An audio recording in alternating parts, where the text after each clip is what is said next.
Good evening, everyone. Good Evening, evening. sir.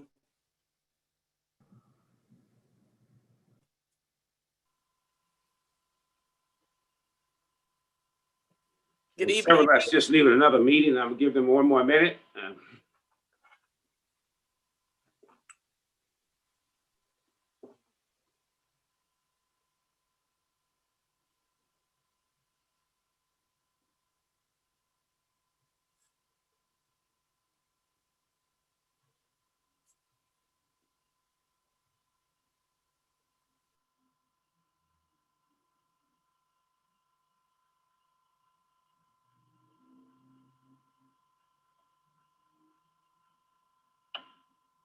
Again, let me go ahead and call the County Council regular session for March 16th to order. Mrs. Only, can you call the roll for today's council meeting? Yes, sir. Malinowski, Here. Pugh, Here. McBride, Livingston, Here.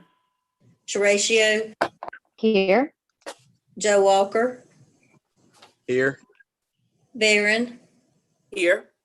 Overture Walker, Present. Mackey, Here. English, Present. Newton. Here. We have a quorum. Thank you very much. I'm present. Thank you, Mrs. Mm. Right. Next item on our agenda is our invocation, and will be followed by a pledge of allegiance. Leading our invocation this afternoon is the Honorable Cheryl English, and she'll follow with pledge of allegiance. Ms. English, you recognize. Thank you, Chair. Let us go before the throne. Father, it's in your precious name that we just thank you, and we give you all praise and all glory for life, for health, for strength. And Father, we thank you that we come to you now asking you to give us wisdom, knowledge, and understanding, Lord, how to best direct, Lord, the business of the county. Lord, help us to make wise decisions that are pleasing in your sight and that will always uplift the people that we serve. We thank you for giving us this great honor and for being servants, oh God. These are all blessings we ask and thanks we give in the precious name of our Lord and Savior, Jesus Christ. If you will, the Pledge of Allegiance. I pledge allegiance to the flag of the United States of America and to the republic for which it stands, one nation, under God, indivisible, with liberty and justice for all. Thank you. Thank you very much, Ms. English. That brings us to item 4 on our agenda, presentation of proclamation. And that's a proclamation recognizing March 21st as Bleeding Disorder Awareness Month. Ms. Rachel, do you have that one? Mr. Chair, I thought we maybe made an arrangement with our clerk to have that read. Ms. Yes, Only, do you have- ma'am. I do have it. Thank you, Ms. Only. Pull it up if you give me just a second and read it. Okay. I've got it. A proclamation recognizing March 2021 as Bleeding Disorders Awareness Month. Whereas Richland County is proud to commemorate March 2021 as Bleeding Disorders Awareness Month in the state of South Carolina. And whereas this designation will formalize and expand upon the designation 35 years ago of March 1986 as Hemophilia Awareness Month by President Ronald Reagan. And whereas the Federal Department of Health and Human Services designated March 2016 as National Bleeding Disorders Month, and whereas multiple states and local governments since 2016 have passed a proclamation declaring March as Bleeding Disorders Awareness Month. Whereas bleeding disorders advocates during this month wear a red material around their neck, i.e. lace, scarves, ties, and whereas these bleeding disorders, which share the inability to form a proper blood clot, are characterized by extended bleeding after injury, surgery, trauma, or menstruation, can lead to significant morbidity and can be fatal if not treated effectively. And whereby many individuals with hemophilia became infected with HIV and hepatitis C in the 1980s due to the contamination of the blood supply and blood products. And whereas this awareness month in Richland County will generate greater awareness and understanding of not only hemophilia, but inheritable bleeding disorders, including von Willebrand disease, which alone impacts an estimated 1% of the U.S. population or more than 3.2 million individuals. And whereas this awareness month will foster a greater sense of community and shared purpose among individuals with all inheritable bleeding disorders.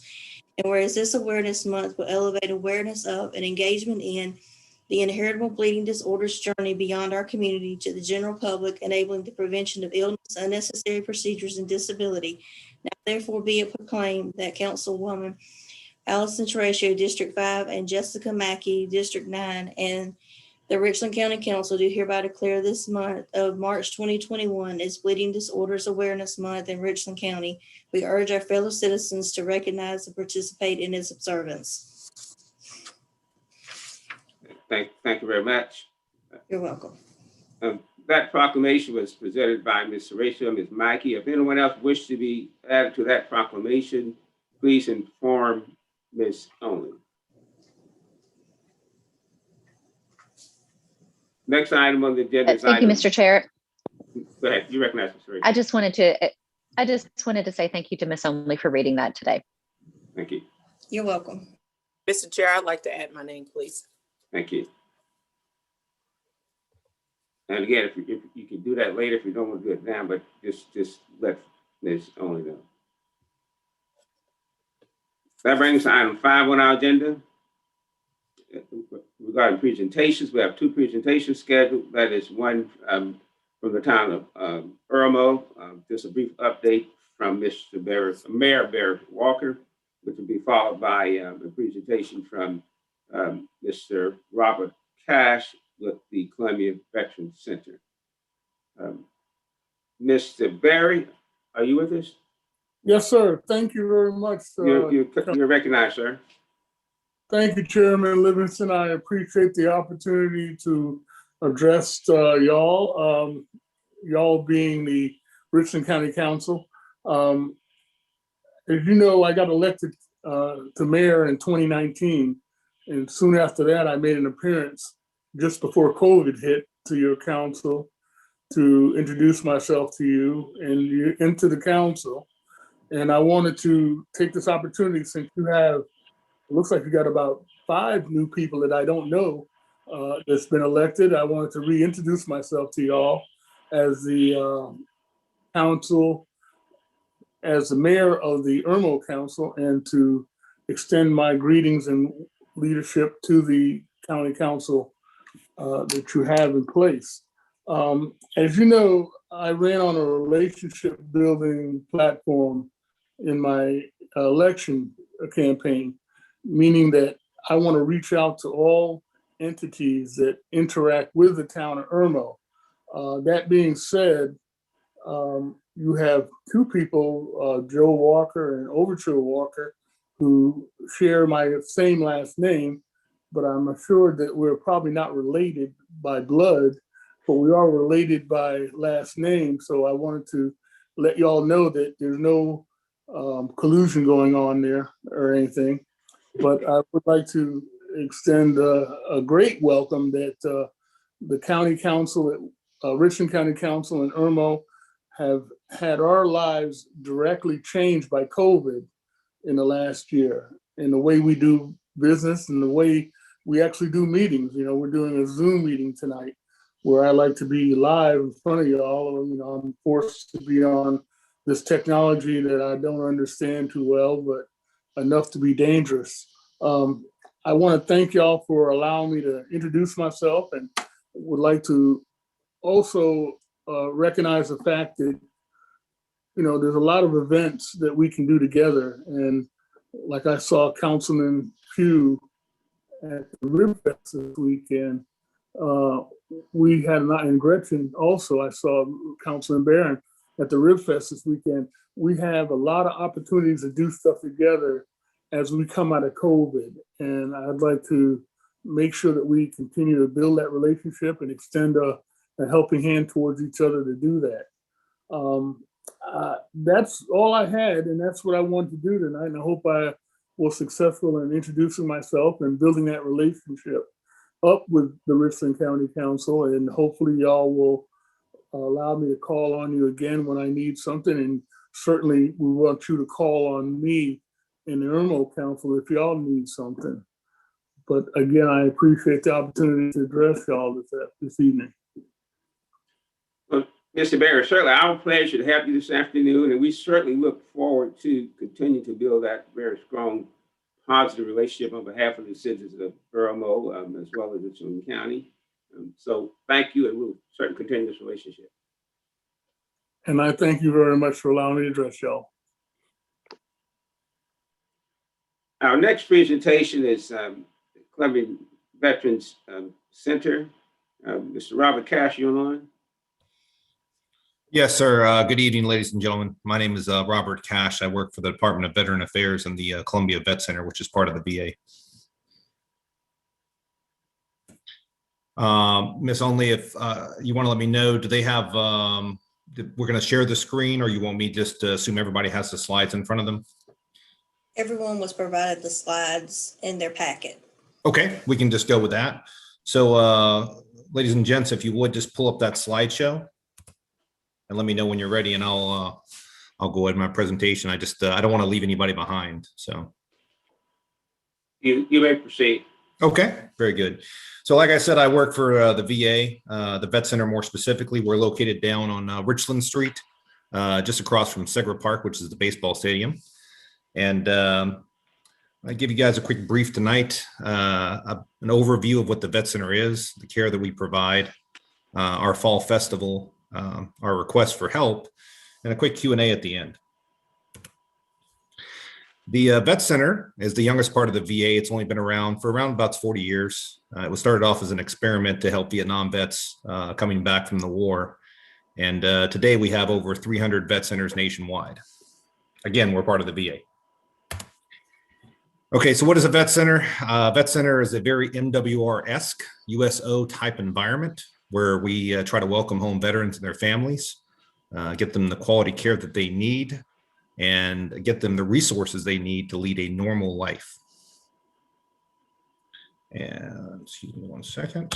And what is quality care? Quality care is, like I said before, providing a nice USO MWRS type environment where they'll feel comfortable, giving them individual relationship family counseling, reaching out to veterans, especially in the outlying communities, who may not be able to touch base with the VA, and also connecting them to the resources, both government and non-government services that are going to help them to move forward in life.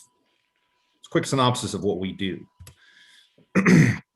So within that, we're going to have a third annual Fall Festival here coming up the last Saturday in September, which is September 25th, from 8 a.m. to 3 p.m. over at our Richland Street location. We close off the street over there. It's a fall festival for the military, the veterans, and their families, mixed with a suicide awareness walk. For those of you that don't know, September is Suicide Awareness Month, and I'm very sure that most of you are familiar with the 22 a day campaign. 22 veterans a day killed themselves, as a result of their military service. So the goal of this event is, of course, to raise awareness in the community, and also within that, to give the families of the military and the veterans something fun to do. On one side of the house, it's a sobering thing to look at it and to take recognition of the suicide rates. On the other side of the house, once we get everybody together, we want to provide again, that warm and welcoming environment, and give them something nice to do for the day. So which involves things like you would see at a normal fall festival, bouncy houses, balloon artists, lots of shopping, a very Soda City-esque type environment, if you will. If you look, as I'm moving along on the slides, you'll see that one of the slides there says event website listings. One of our friends of the vet center, made a website that gives you some information about the vet center, columbiavetcenter.org. We're not responsible for that, but the Friends of the Vet Center are, and it also has the event listed on there. We're also listed on Eventbrite, which is a website that I'm sure you're familiar with, where you buy tickets for events. We're also listed on Facebook. If you go under events and you go under that date, you'll see that we have a listing as well. So what are we asking the council to do to help us out with this? We need more members on the committee to plan the event. We do have a committee that's working hard, and as you might imagine, 90% of the work is done leading up to the event. Normally an event like this would be something that you would see a typical city or county plan 6 months to a year out. Well, we're not a city or county, but we do the best we can. And we don't have a very thick staff. It's an all volunteer committee. The second thing is, we would like the council to be our ambassadors to help get the word out. Last year, of course, COVID, probably stymied a lot of people when it comes to showing up at the event. So, we didn't have thousands of people. We probably had, maybe just under 1,000 people show up. But then again, it was only our second run in COVID. So, and last but definitely not least, just like anything else, there are certain things that we struggle to pay for. So we definitely need sponsors to help us pay for our expenses, which includes things like that we can't avoid, like porta potties, the fee for the fire marshal, the fee for the police, bouncy houses, balloon artists, water, et cetera, et cetera. Fortunately, we're not asking for a large amount of money, but our expenses add up to around $3,000 each time we have this event. I'm very familiar with the grants that the county offers. Unfortunately, by the time I learned about them, the early February cutoff date had already transpired, and so we're planning on applying for those next year to help us out. But for this year, if you know any civic-minded individuals who'd like to contribute and be a part of what we're doing, we'd love to meet them. And I think you guys have my contact information. One thing I will add, if you look at the next to the last slide in your slideshow, you'll see the mobile vet center. And that is something that I drive for the VA full-time. I'm kind of limited to the Columbia area right now, but myself and the other parts of the VA, we go out and we conduct outreach with the outlying areas of Columbia and try to spread the gospel of the VA, help veterans to get their benefits, help veterans to get the resources they need. And those needs are quite a large burden. Mr. Cash, we're gonna have to ask you to take a minute to try to wrap it up because of the time we allot for this, and we want to make sure we can get to our council agenda. So can you? Yes, sir. You just took the words out of my mouth. That completes my presentation. Thank you, and let me, on behalf of County Council, just thank you for what you do for our veterans. We're keenly aware of the impact our veterans really have on our community from a financial perspective, social perspective, economic perspective as well. And we understand and appreciate what your needs are. And we'll do what we can do to assess you in terms of trying to develop a membership as well as try to find good ambassadors to support this cause as well as sponsors. Because we're clearly all in this together and just know that what you do really, truly matters a lot to our community and our veterans. And thank you so very, very much. And we'll certainly be in touch. Thank you, Mr. Livingston. I really appreciate the opportunity. Ladies and gents, y'all have a good evening. Take care. Thank you. That brings us to item 6 on our agenda, which is approval of minutes for our regular session of March 2nd. That information on pages 9 through 21 in your agenda package. The chair will entertain a motion. Move to approve, Mr. Chair. There's a motion for approval. Is there a second? Second. It's been moved and properly second. Any changes, deletions? There being none, it's been moved and properly second. Ms. Owen, can you call the roll for the motion to adopt the agenda? Yes, sir. Malinowski, Yes. Pugh, Yes. McBride, Yes. Livingston, Yes. Horatio, Yes. Joe Walker, Yes. Barron, Yes. Overture Walker, Yes. Mackey, Yes. English, Yes. Newton. Yes. Motion passes. Thank you. That brings us to item 8 on our agenda, the report of the acting county attorney for executive session items. Ms. McLean? Mr. Chair, point of order here. I thought we were approving the minutes. If Did that we not vote on the minutes? no. If that was the agenda, we skipped the minutes. Vice versa. Thank you. Ms. Only, the motion we just carried was for the minutes, correct? Correct. And so now we're on the adoption of the agenda. Right. Did I get a motion on the adoption of the agenda? I will also So move. It's been moved and properly second. Let me first ask Mr. Brown whether or not there's anything staff have reference to the agenda to need to be considered, removed, added, or whatever. No, Thank you, Mr. Brown. Chair, we don't have any amendments to the agenda that we're requesting. Thank you. It's been moved and properly second for adoption of the agenda. Mrs. Owen, can you call the roll for the motion to adopt the agenda?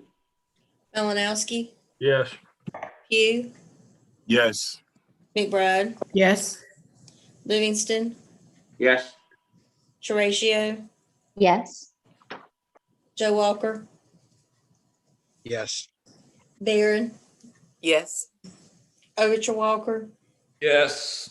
Mackey, Yes. English, Yes. Newton. Yes. Motion passes. Thank you. That brings us to item 8 on the agenda, a report of the acting county attorney for executive session items. Ms. McLean. Thank you, Mr. Chair. We actually have 3 items tonight that are appropriate for executive session. There are 2 under my report listed here. That's item 8A, Coggins versus Richland County and Seals. This is the Gerald Seals settlement. Discussion of attorney-client privilege matters, receipt of legal advice for settlement of claims, all can be discussed, all pursuant to section 30-4-70A2 of the South Carolina Code of Laws. Also, there's a Hamilton Owen stormwater utility fee issue. That's receipt of legal advice, also under 30-4-70A2 of the South Carolina Code of Laws. That's an action item as well. And then we have an item that's not listed under there, but could be an executive session item. That is 19C, the 911 call center proposal. That would be appropriate for executive session under 30-4-70A2, discussion of negotiations incident to a proposed contractual arrangement. All of these items are up to the will of the council. That conclude. I apologize. The first item, item 8A, does have outside counsel. And that concludes my report. Thank you. Let me ask a quick question of the Mrs. Newton, the chair of the Employee Evaluation Oversight Committee. We have an item, we have 2 items, 18A and B. Did you include those, Mrs. McLean? I did not include those. Mrs. Newton. Yes, Mr. Chair. Thank you for recognizing me. Regarding your committee report, are those executive session items? Item 18A is a personnel matter, and that is an executive session item. Item 18B is a simple update and is not an executive session item. So we'll certainly include item 18A as an executive session item as a personnel matter.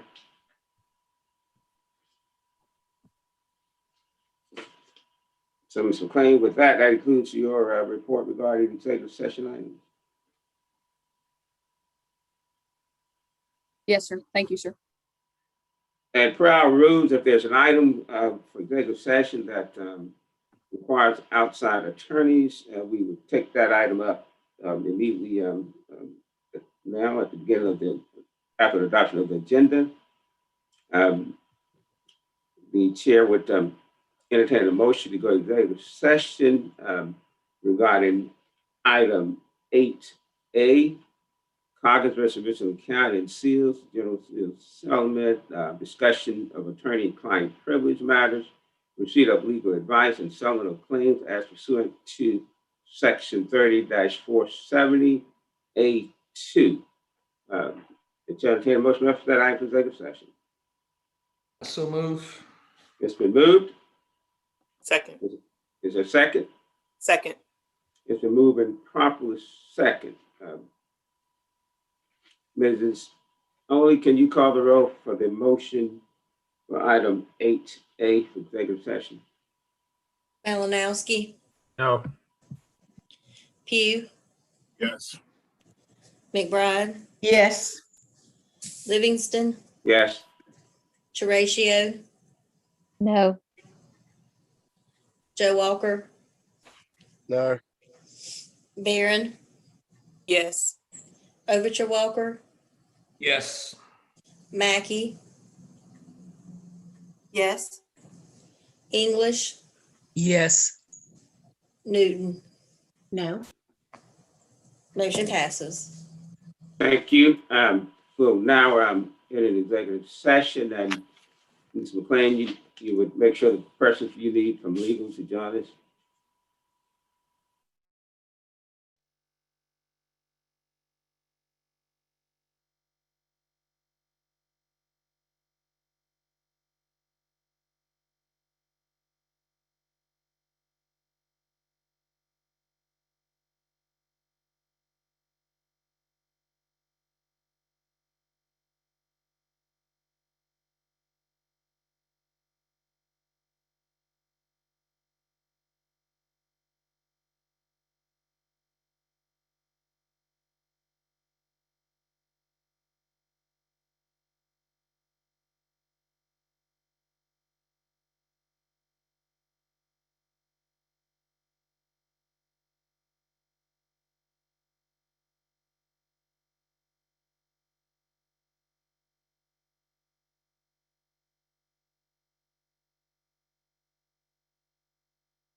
We're now back in our regular session. The chair will entertain a motion.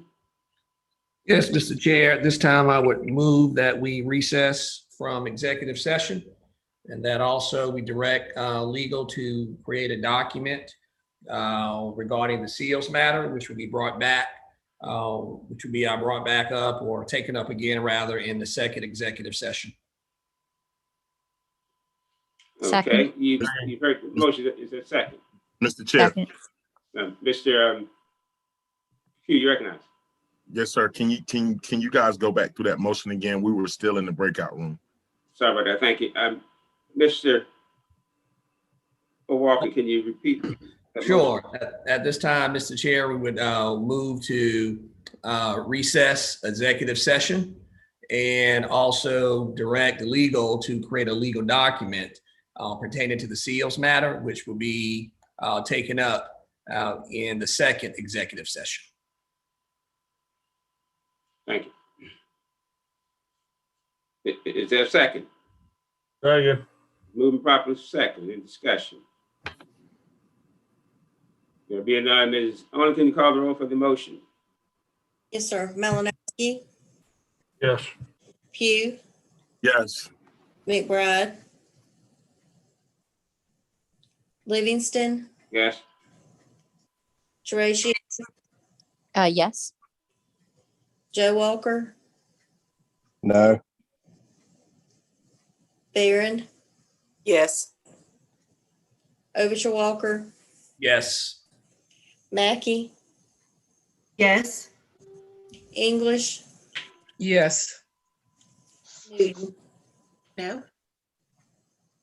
Motion passes. Miss Only, yes. McBride. I got you. Thank you. And again, that was item 8A. And remember, 8B will be in our regular session at the end. That brings us to 9A, citizen input, items on the agenda not requiring a public hearing. Ms. Only, did anyone provide citizen input? I actually have a statement from the gentleman that requested the bleeding disorders proclamation. He wanted to thank County Council for taking up the proclamation. He said, I was looking forward to seeing all of you this evening, but understand the circumstances, and I'm glad I'm still get the opportunity to convey my deepest gratitude for your response and proclamation of making March Bleeding Disorders Awareness Month for Richland County for 3 years in a row. My 3-year-old son Logan has severe hemophilia A. This means that he is missing a protein in his blood that helps clotting when he is injured or has a bleed and can be fatal if not treated effectively. It is very important for us to bring awareness to this rare disease for both my son and others in South Carolina that are affected with hemophilia and other bleeding disorders. That's Aaron Smith. Thank you. The next is item 10 on your agenda, citizen input. Must pertain to Richland County matter not on the agenda, items for public, for which a public hearing is required or a public hearing has been scheduled, cannot be addressed at this time. You have anyone to speak to the second citizen input? No, sir. Thank you. That public hearing now is closed. It brings item 11 on your agenda. Report of the county administrator, Mr. Brown. Yes, sir, Mr. Chair, members of the council, thank you for the opportunity to present you some information on tonight. You will find this information in your packet. The majority of information I cover will be listed in your packet. I did put in the packet some information related to COVID-19 data concerning Richland County level information. And what I wanted to highlight is, if you notice in the 2 items that I placed in the packet, both of these items are items that I would routinely present that are found on the Department of Health and Environmental Control's website, SCDHEC, related to county level data. I listed on there some information I thought you would find relevant. So on the first attachment, you recognize the percent positive. This is the percent positive for the time frame of the 14-day period. And as of the last time that I reported this information, you will see that the percent positive over this 14-day period was down to 3.9%. And this is Richland County level data. And I'm pointing that out because for a while, we had talked about the importance of the 5% positive number being an ideal number that was floated out for a long time since the beginning of the pandemic as an indicator of a sustainable number related to community spread of COVID-19, and that number, while there's still a percent positive number, would be an indication of the availability for individuals to interact within the community at a relatively safe level. So I just wanted to show you that that number is at 3.9% as of this last report.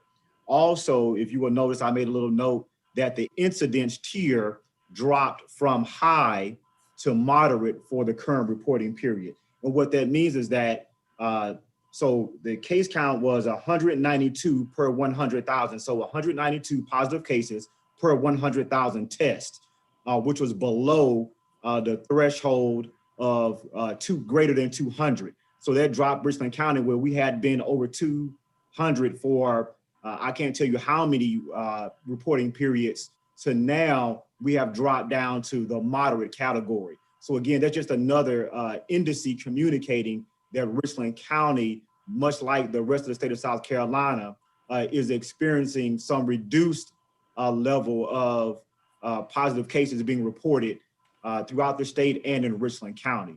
So again, as we look at information that the council was considering before and that we are potentially considering now, again, these are trends showing that our positive case count has dropped. And again, it is reflective in our percent positive, and it's reflected in our number of incidences reported per 100,000 tests for COVID-19. So I did want to point that information out to you. And I think that's relevant when I talk about some of the timelines that I put in your agenda packet. I did want to briefly just touch on that we do continue to have mass days and testing events throughout Richland County. That information is reported in your packet and has consistently been reported. And so I'll move on from that and talk about a couple of other information pieces that have been requested of me as the county administrator. We've had many questions about when will the county allow in-person services for citizens. And so I want to take a few moments to allow for questions, but I want to walk you through a timeline that I have put in your packet related to this item. So you may or may not know this, but effective on March 15th, which was this past Monday, we actually started accepting appointments for in-person services at Richland County. And in your package, you have the departments that are listed that are accepting those appointments. So without publicizing any information over the weekend, we actually put the links up within these departments to go live. And we've had hundreds of individuals without any public notice, without any information being shared, go online and book those appointments. I followed up with all the departments on yesterday who were accepting appointments, and we had good results. We didn't have any incidences with individuals having any problems with how we've asked them to participate in the process. So I do want to let you know that we had a kind of a soft opening without public notice, but individuals still were able to go to our website. And so some people are looking at their website and finding information because we had hundreds of appointments that were booked and people that came into the facility by appointment. So the county offices that are accepting appointments are the assessor's office, the auditor's office, the business service center, neighborhood improvement, permitting, register of deeds, the treasurer's office, and zoning. So all of these offices, effective March 15th, are accepting in-person appointments. I've also put down on the packet a projected timeline for allowing public access. And I want to talk you through that so you can hear my thought process, but I did write it down in the packet as well. So on March 2nd, the governor's office released information stating that on March 8th, 2021, phase 1B persons would be eligible to receive the COVID-19 vaccine. Also, after that, I then met with department heads that report to the county administrator and asked them to begin to make plans for all staff who are working currently at staggered schedules, flexible work schedules, alternative work schedules, to begin a plan to return to work by mid-April. And the reason why I did that was because, again, according to the governor's office release, you have April 12th is phase 1C is projected to roll out. Phase 1B includes many of our county employees. Phase 1C should catch the remainder of county employees who do not fall under 1A or 1B. So that's why I gave that date. Also on May 3rd, that is projected timeline for phase 2, which is the general public 16 and above. So based on that information, I felt like that information and getting prepared for phase 1C, our employees coming back into the office who are not already working in the office would be appropriate, knowing that phase 2 for the general public will be happening projected in May. I'm gonna take just a few extra moments to walk you through how I came up with the timeline of putting down on my document that if all goes well, I project that we will be able to allow public access without appointments necessarily into the county's facilities in July. So, and I'm going to walk you through how I came up with that. So if you take into account that if you are eligible for an appointment, most times if we are being, I think, a little bit conservative, that you are able to get an appointment within probably a week to 2 weeks when you become actually eligible to receive an appointment. So the date that you become eligible does not mean that same day you will automatically be guaranteed an appointment. So on the conservative end, I said, let's just say you are able to get an appointment within a week of the time you become eligible to receive a COVID-19 vaccine appointment. From that time period, once you receive your first dose, whether that's the Pfizer or Moderna, you're talking about a 21-day or 28-day wait period before your second dose. I'm aware of the Johnson & Johnson or Janssen vaccine having a one shot, but that is not currently the widely available COVID vaccine that we have. So it is Pfizer or Moderna. So based on that, you're talking about now at least 4 weeks or 5 weeks from the time that you became eligible after you receive your first shot to your second shot. After you receive your second shot, there's an additional 2 weeks before the vaccine is said to take maximum efficacy. So with that being the case, you're talking about roughly about 45 plus days. So that's how I came up with the idea of before we are able to begin to accept public access related to people just walking in like we did pre-COVID. I don't see that really happening until sometime in July, because the general public won't be available to receive the vaccine until potentially beginning in May, if the governor's projections are still in line. And we know, again, based on that projection, that does not mean that once you are eligible, that you automatically are able to immediately receive a shot. So that's kind of the timeline that I have. So we again are accepting in-person services. And I project that in the future that we potentially will be able to open up to public access in July. So I'll stop there and take questions that you may have concerning in-person services or the projected timeline for public access into county facilities without appointments timeline that I've laid out. Ms. Barron, you recognize. Thank you, Mr. Chair. Thank you, Mr. Brown, for your detailed timeline. I sincerely appreciate it. Just one quick question for you. As we consider advertising our opening by appointments, outside of social media and those other streams, how will the general public know that they can now come into the building via an appointment? Because I am concerned about our seniors, as I've spoken to this, since coming on council, it's imperative that we make sure that we keep in mind the digital divide that really exists.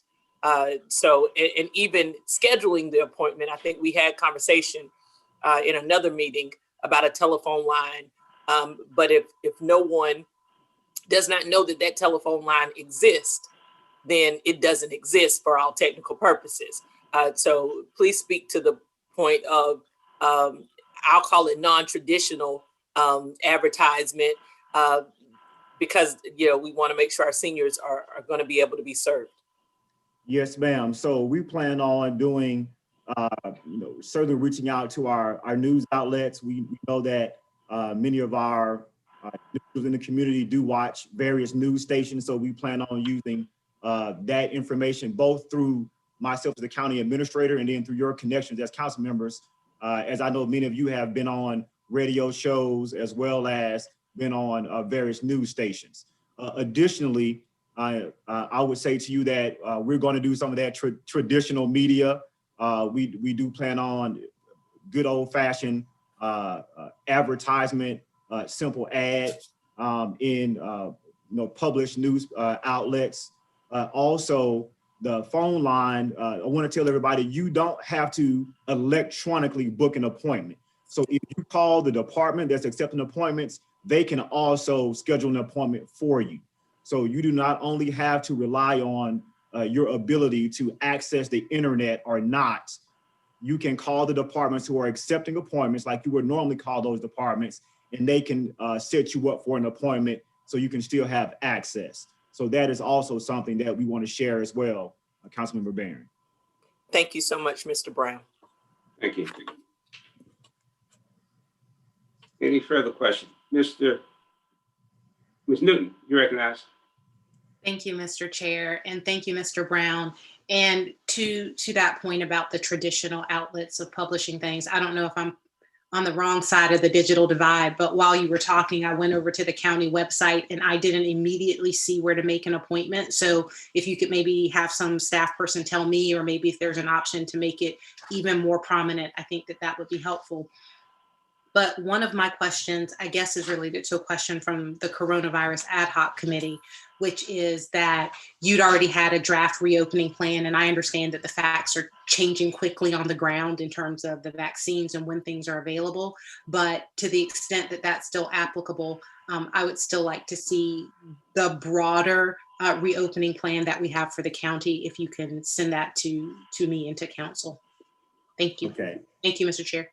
Yes, ma'am. And Ms. Newton, concerning the item is not prominently displayed on the county's webpage because we did not want to make any assumptions that county council wanted to continue down this path. So what we did was we had that information on the department's homepages, the individual departments, and then what I told staff was I'm going to present this information to council, and then once council communicates that yes, they're good with this sounds like a reasonable step forward. Then immediately after we were done with this item, that would be prominent on the county's webpage. So when you got on the homepage, it would be one of the first things that you see. But we did not want to do that before. Well, I said not to do it before we had this opportunity to discuss with council that process. And Mr. Chair, if I may. Yes. Thank you. And that makes sense. And I guess I'm making a presumption, but I just want to confirm with you that even with these in-person appointments that we are accepting, I'm presuming that there's still social distancing, that they're being blocked within an amount of time to make sure you can finish with one appointment and let people leave, that all of those considerations are being made. Is that correct? There's a correct assumption. And in the packet, Ms. Newton, if you allow me to add, I even said, even in July, if everything goes well, I still say it may be necessary for us to have certain protective measures in place, even at that time. So certainly those are in place now: face coverings, social distancing, temperature screening, and even when we potentially are able to allow public access in a more broad term later in the year, we still may need to have some of those same mitigation strategies in place, even though the public may be able to be more freely move about with the facility.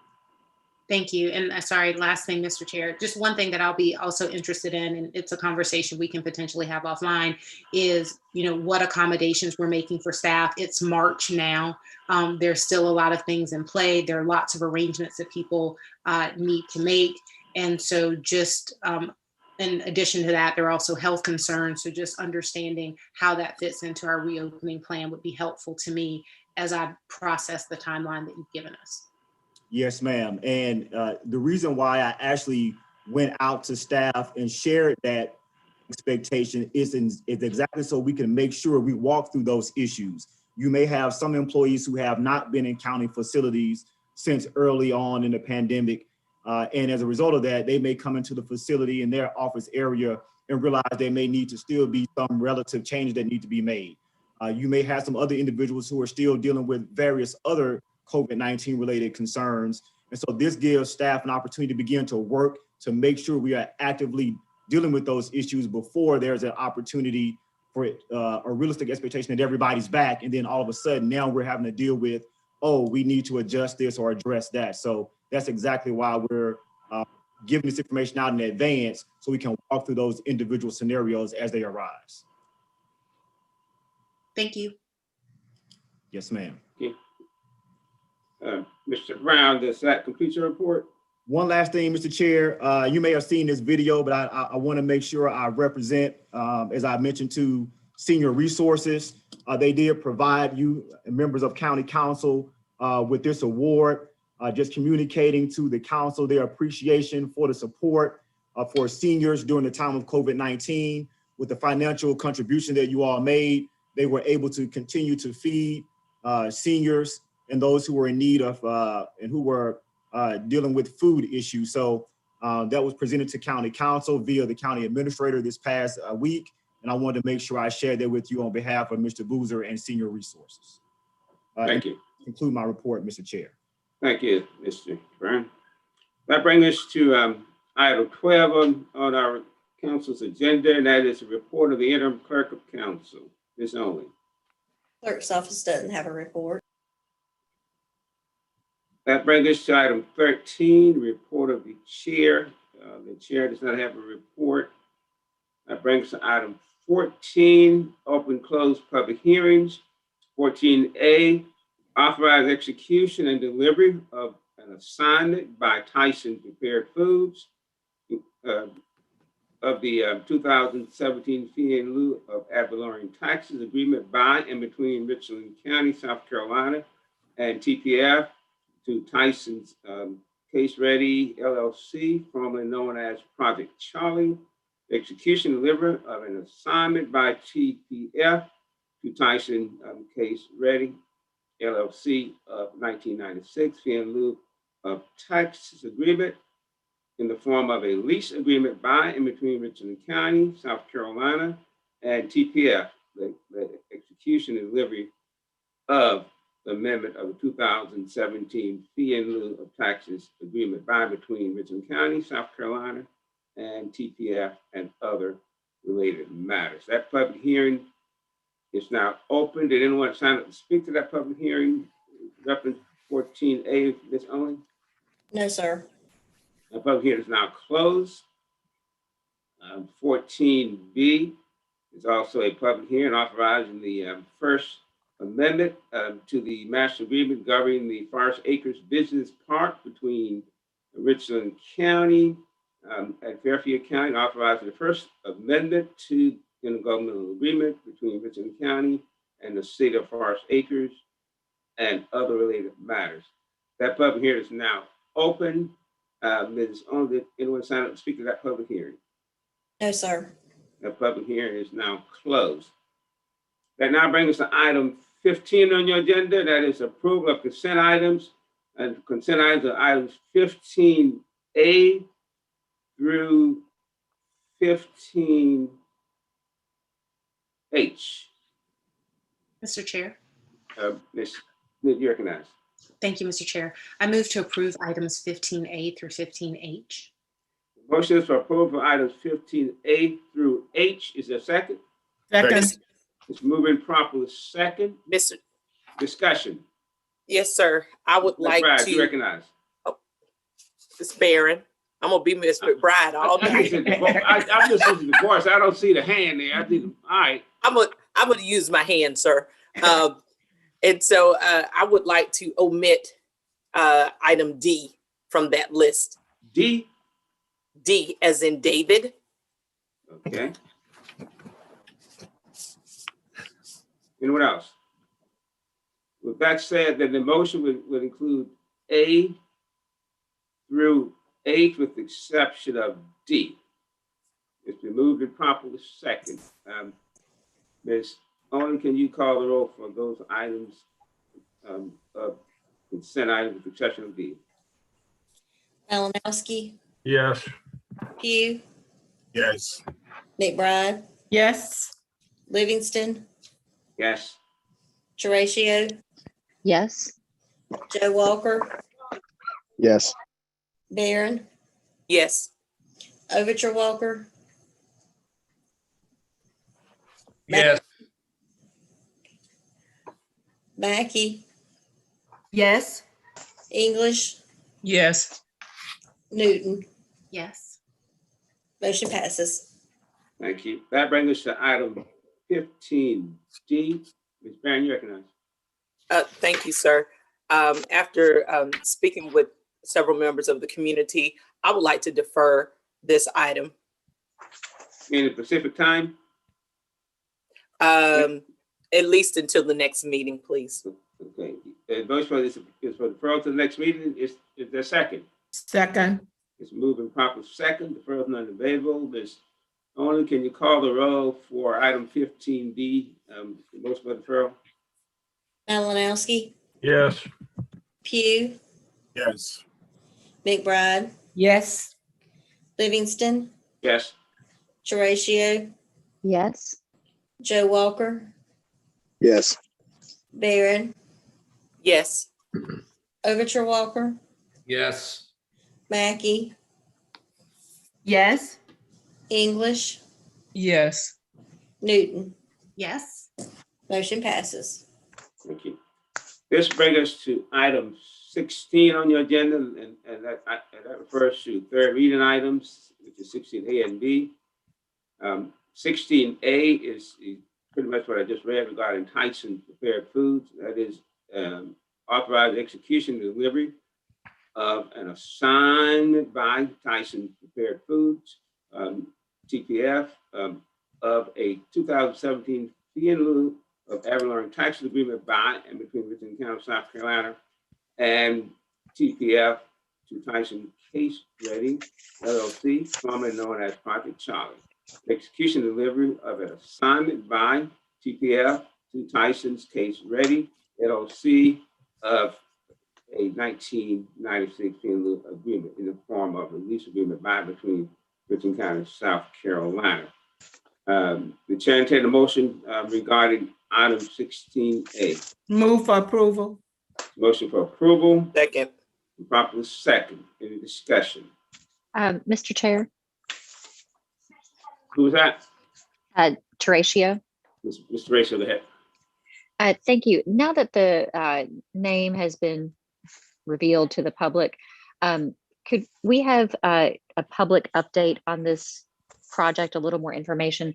I mean, there's information in the document about the $44 million anticipated or commitment to investment and an anticipation of another $10.2 million.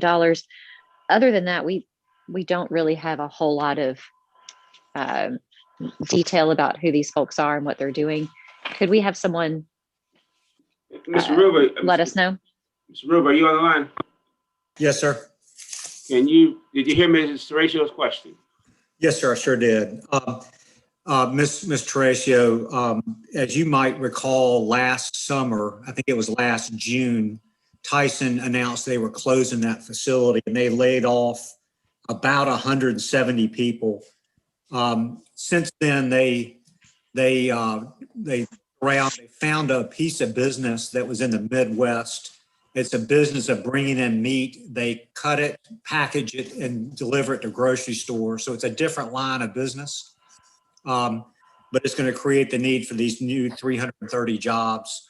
they are in the process of trying to hire back the folks they laid off before. So they've been in a hurry trying to get up and running, and thus the need to move along with a speedy manner. The facility had to be improved some. So some of our special source revenue credit is associated with that.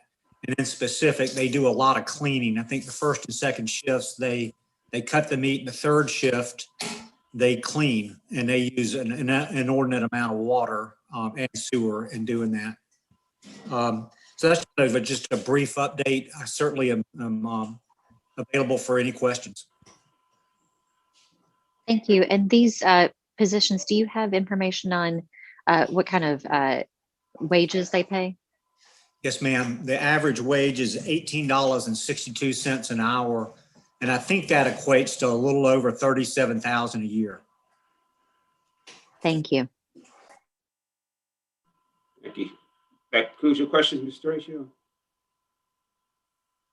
It does. Thank you, Mr. Chair. Any further discussion reference item 16A? If not, Ms. Owen, can you call the roll for the motion to approve item 16A? Malinowski, Yes. Pugh, Yes. McBride, Yes. Livingston, Yes. Horatio, Yes. Joe Walker, Yes. Barron, Overture Walker, Yes. Mackey, Yes. English, Yes. Newton. Yes. Motion passes. Thank you. And now Mr. brings the Chair. item. Mr. Yes. Chair, I just want to make sure Ms. Ms. Barron, you Only recognize. captured my vote. Yes, ma'am, I got it. Thank you. Mr. Chair. Mr. Walker, you recognize. Yeah, Mr. Rubel, is there a need to move for reconsideration, given us a third reading item? Mr. Walker, they didn't request that, but I don't think it can hurt if we're willing to do it. Thank you. Mr. Chair, I move to reconsider the previous item. Motion for reconsideration, a second. Second. Moving proper second reconsideration. Ms. Owen, can you call the roll for the motion for reconsideration for item Malinowski. 16A? No. Pugh, No. McBride, No. Livingston, No. Horatio, No. Joe Walker, No. Barron, No. Overture Walker, No. Mackey, No. English, No. Newton.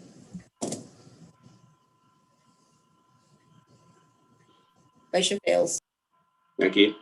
That brings us to item 16B, authorizing the First Amendment to the Master Agreement governing the Forest Acres Business Park between Richland County and Fairfield County, authorizing the First Amendment to intergovernmental agreement between Richland County and the City of Forest Acres and other related matters.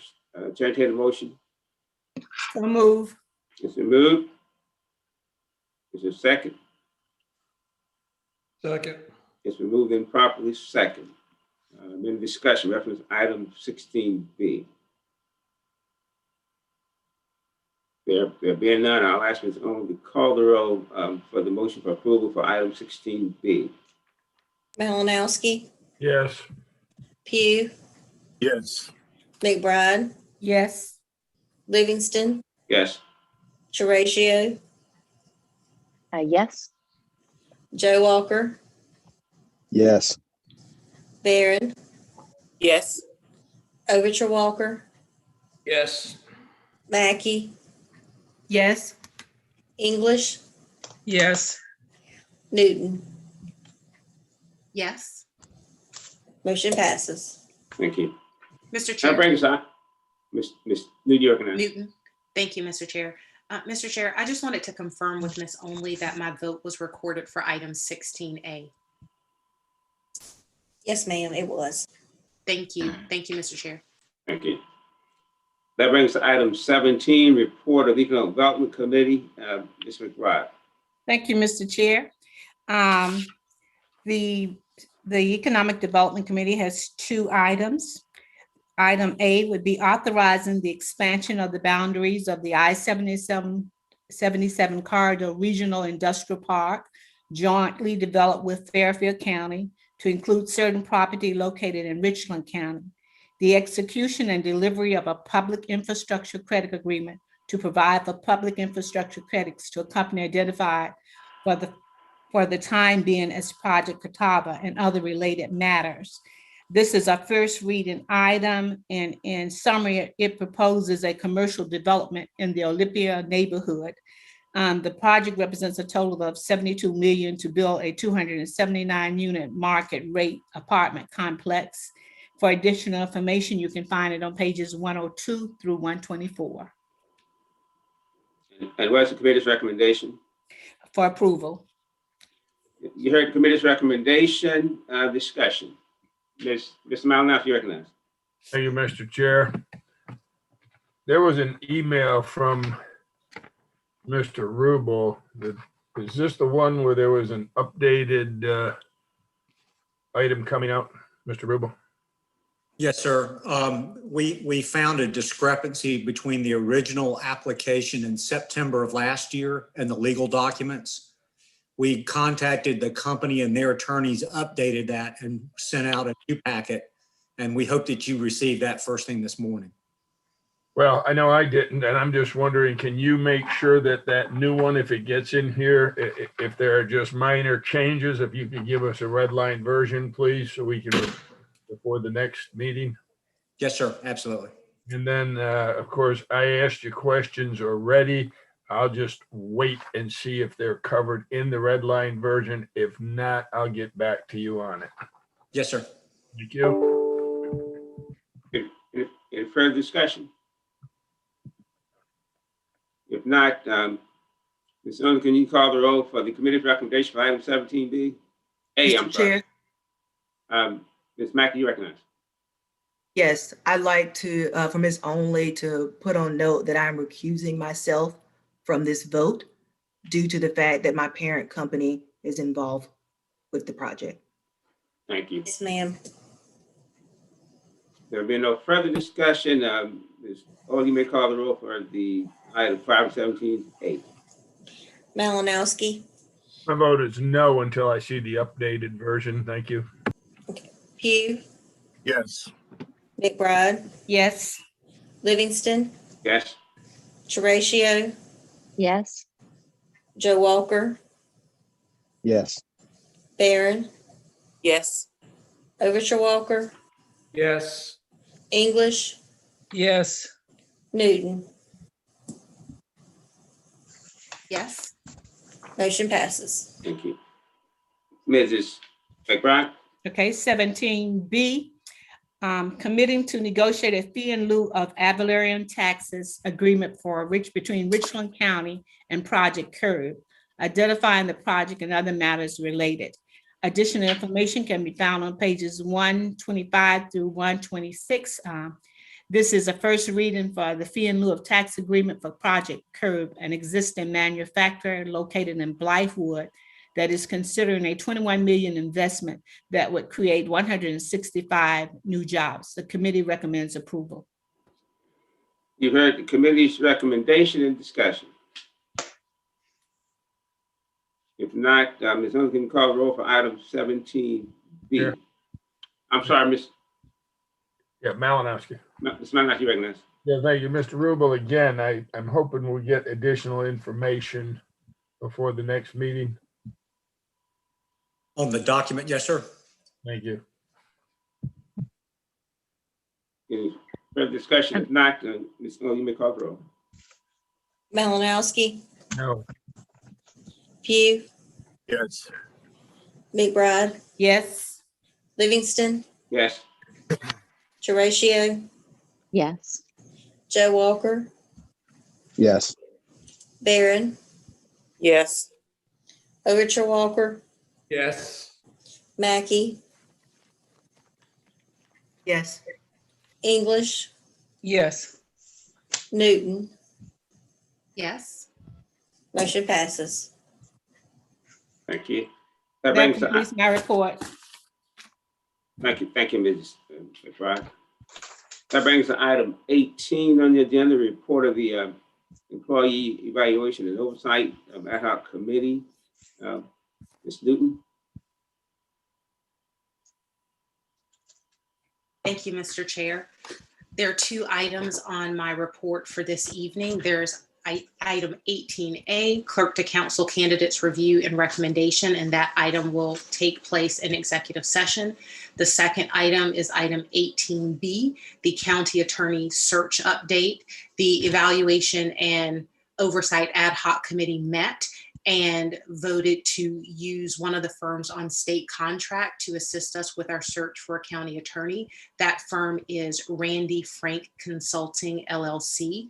Last year in 2020, the then council gave the evaluation and oversight committee the authority to choose the path to move forward with that. And so a search firm was selected. That search firm does have prior experience selecting and finding county attorneys and attorneys for other municipalities.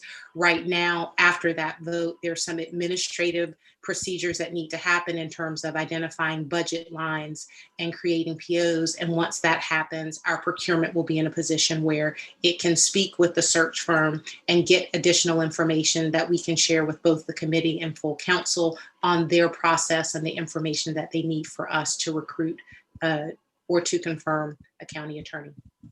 That concludes my report, Mr. Chair. Thank you.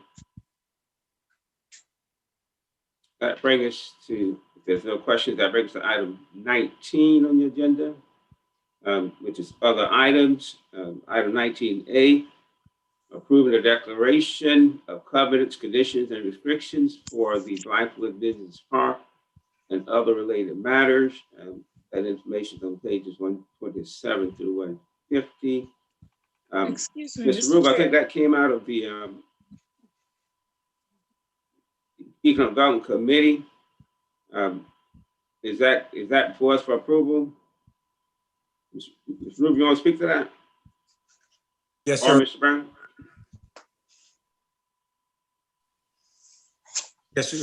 Yes, sir. That came out of the Economic Development Committee and was referred to full council for approval. Thank you. So entertain a motion for item 19A. I'm sorry. The committee recommended approval for item 19A. Any discussion? This is Mr. Chair. This is a single, Mr. Chair. You recognize Mr. I'm sorry, I overlooked that one. This is a single reading item. Thank you. Just for information. And you heard the committee's recommendation was for approval. Yes. Any discussion? Ms. Barron, you recognize. Thank you, Mr. Chair. I did have a question for Mr. Rubel or someone from his team. I know that we are, and I hope that this is in order to ask at this point, but I know that our hopes is that we are approving the covenants and conditions and restrictions for this park. Do we have any idea of potential companies or industry that is on point to come as we are developing this land and this site? Ms. Barron, we're still in the process of developing it. We try to cast as wide a net as we can so that any company would be attracted to the site. These covenant restrictions do limit some of the companies that we can attract. What we've done is negotiated with the town of Blythewood and the citizens there to come up with sort of a vision for the park. And that vision entails a higher level of aesthetics, essentially a technology park. So that these covenants and restrictions mirror that joint vision between the community and the county. So, Mr. Chair, if I may, to that point, then Mr. Rubel, this is merely, if you'll let me say, formality. We're putting these things in place, hoping build it, and they will come somewhat of a scenario. If you allow me to use that analogy, is that correct? Yes, ma'am. These covenants and restrictions are sort of like a homeowner association policies. They protect the tenants, but they also protect the county and just hold the level of the development. So that's the real intent of them. I understood. I understand about the reasoning for doing it, but I do think that as this is a huge project, that I was just concerned or just had a question as to do we have anything on the forefront? So thank you for answering my question. I'm finished, Mr. Chair. Thank you, ma'am. I have Ms. Newton and then Mr. Malinowski. Thank you, Mr. Chair. Mr. Rubel, thanks for that explanation. I'm presuming that as we continue to move forward with the property, that if we have other questions or other changes that we want to make to this document, that it's simply an item that would have to come before council again in the same manner that it's coming before us now. Is that correct? Yes, ma'am. Thank you. Thank you, Mr. Chair. Thank you. I have Mr. Malinowski. That was my question, Mr. Chair. This document is open to changes in the future, and it was just answered. Thank you. If there's no other further questions, Mrs. Only, can you call the roll for the committee's recommendation for item 19A? Malinowski, Yes. Pugh, Yes. McBride, Livingston, Yes. Treasio, Yes. Joe Walker, Yes. Barron, Yes. Overture Walker, Yes. Mackey, Yes. English, Yes. Newton. Yes. Motion McBride, passes. yes.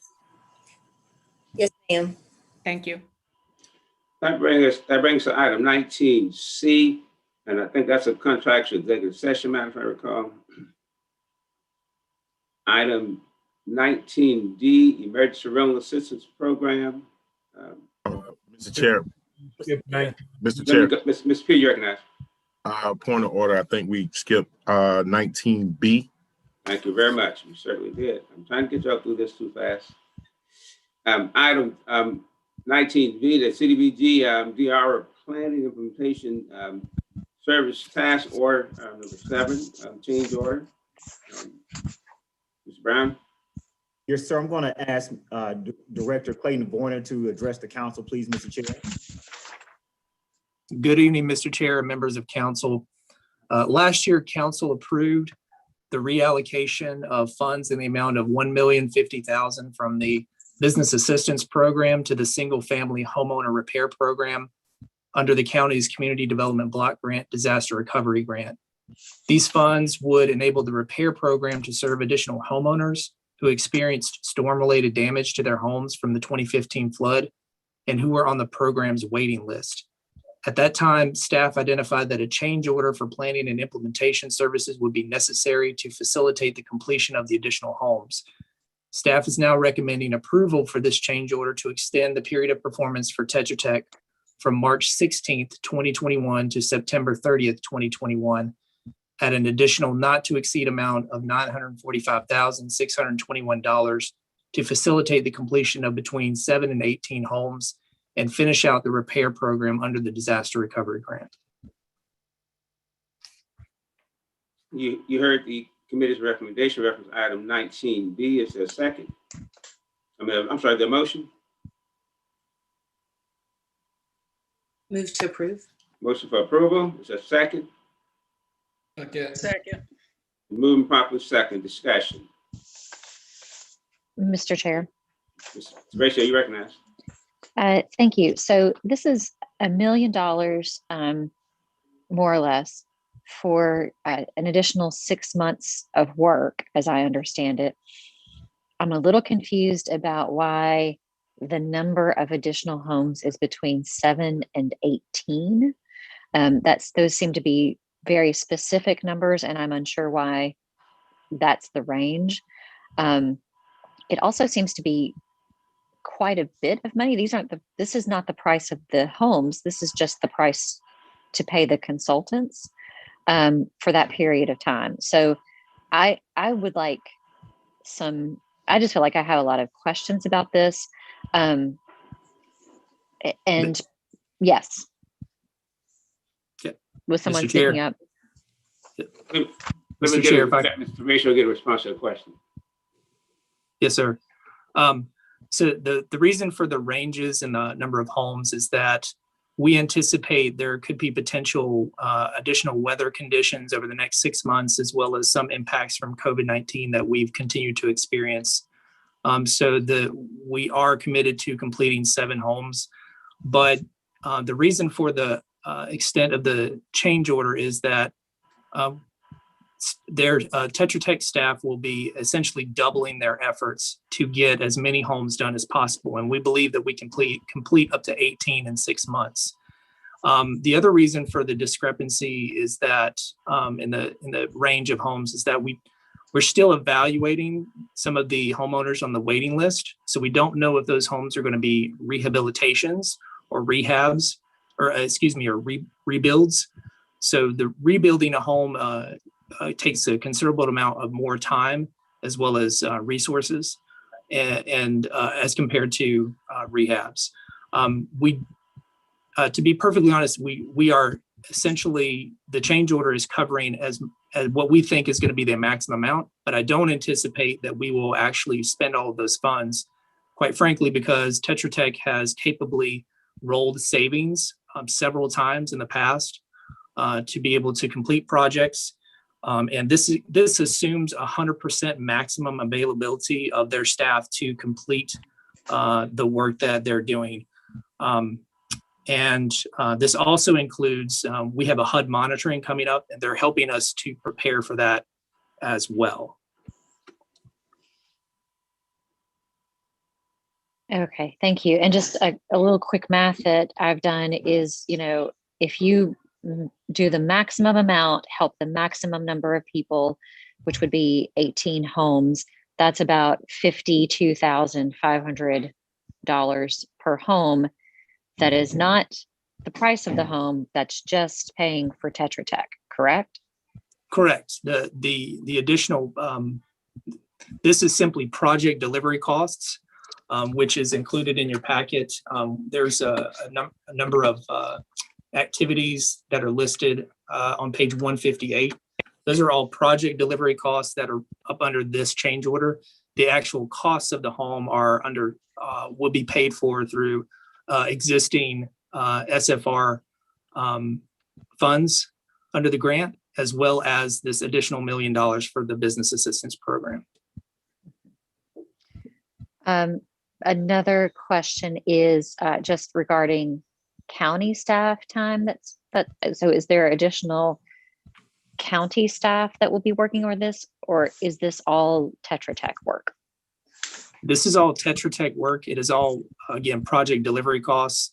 There's no administrative costs in here or planning costs. Those are all done by county staff.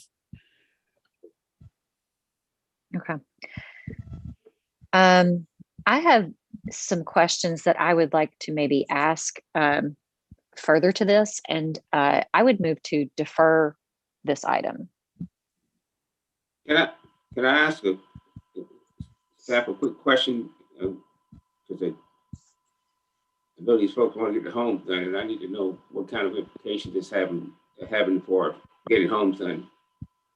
Sure. I would also, if no one is going to lose their home, if we don't vote on this tonight, is anyone going to lose their home? So currently we do have 3 homes that we have opened. And if there's no work being done currently at this point. So there are homes that remain undone and people who are in relocation effort. Can you explain here what you mean by relocation efforts? Yeah, they're in a pay for that, correct? They're in a temporary relocation status, and we're currently paying for them to either be living with family, or their items are in storage, or they are in a hotel.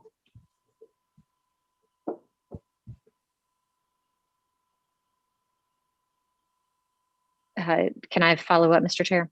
Yes, please.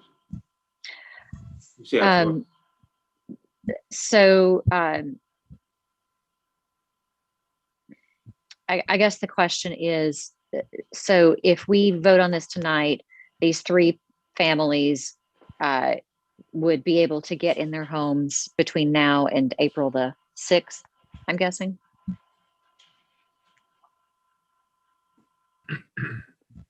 Could you repeat that question? Yes. So my question is about the timeliness of this vote. And I'm the last person who would want to keep someone from being able to move into their rehabilitated home.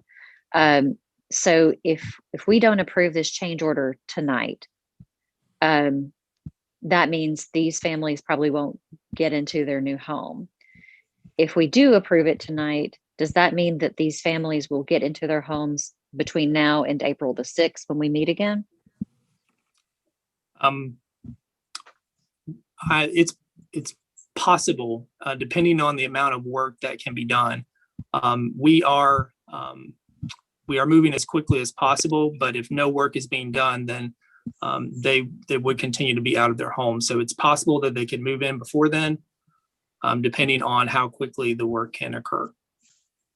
Okay. And how long has work been stopped? The current change order expired on the 12th of March. Okay, so just a few days.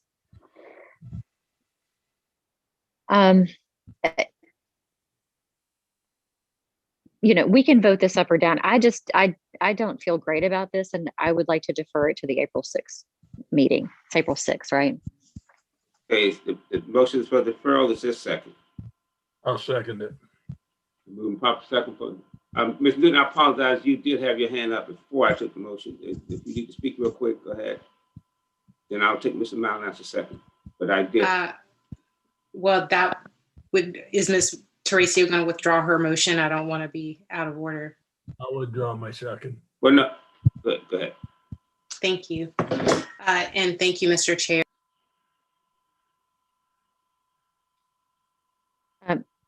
I'm going to unmute myself to ask you my questions. And okay, that'll help. Please, I'm going to restate a few things that you said, Mr. Voynier, to make sure that I understood. Hopefully I won't be putting words into your mouth, so please feel free to correct me. First, my understanding from what I heard about what you're saying is that this change order is more or less the equivalent of a not to exceed. So it's not saying that we're going to spend this amount, but it's setting the threshold. Is that a correct understanding? That is correct. If you look in your agenda packet, our current bill rate is around $70,000 a month, which gets us to about half of that change order amount. Thank you. And then my second question, it's in the packet and you mentioned it. I understand that you can't make promises for Tetra Tech or for the future, but is it correct to say that historically, in addition to whatever rate Tetra Tech has charged, that Tetra Tech has also, I think you used the word rolled over savings so that the amount that was totally billed to the county was even less than what we would have anticipated? Did I hear you correctly? Essentially, it would have been had we discontinued the program, yes, but we continued the program. So there were several months that we were able to realize savings by carrying over funds from a previous change order. I will also add that we have received our CDBG mitigation funding, and that funding has projects in it to address home repairs and rebuilds as well. We are anticipating submitting RFPs over the next 30 to 45 days to bring in contractors for that work. And so if we were able to get that work, get those RFPs and get folks in place, we would potentially be canceling this change order as of July, because we would be working under a new grant. Okay, so pending more funding coming in, we definitely wouldn't hit the maximum threshold because we would redo a change order to incorporate a different program. It would not be a change order, but yes, it would be a new contract. Gotcha. And then just to clarify, when we were looking at the math, one of the things that you mentioned that was included in this change order was that there was going to be some assistance with, I didn't write down the appropriate language, but helping the county with some HUD reviews or something of that nature. Is that correct? That's correct. Okay, so then part of the money would be for HUD and then part of the money would be for the housing program.